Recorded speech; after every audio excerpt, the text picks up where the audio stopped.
नमस्कार दर्शक बंधु एवं आसला बड़ खुशी खबर आसला मधुबाबू भत्ता फाइनाली मिलला मंजूरी एणिकी समस्त को मिलवा जाऊँगी 3000 टंकार भत्ता राशि। तेज चलतु कौन रही नुआ अपडेट विषय जाना ता पूर्व वीडियो को शेष पर्यंत देखूँ और वीडियो को गोटे गोटे लाइक कर रखु। दर्शक बंधु मधुबाबू पेंशन योजना रे पड़ा भत्ता टंका गत बैठक में राज्य सरकार स्वीकृति देते खूब शीघ्र यही दिन मिलवा जाऊँगी 3000 टंका भत्ता राशि।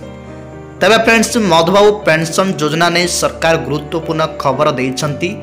सोशल सिक्यूरिटी एनवायरनमेंट विभाग सूत्र तथ्य अनुसार सरकार अवशेष पेंशन भत्ता राशि मंजूर करिसंती। यह अनुसार राज्य रे थिबा वृद्ध विधवा विशेष वर्ग माने 3000 टंका भत्ता राशि पाइबे।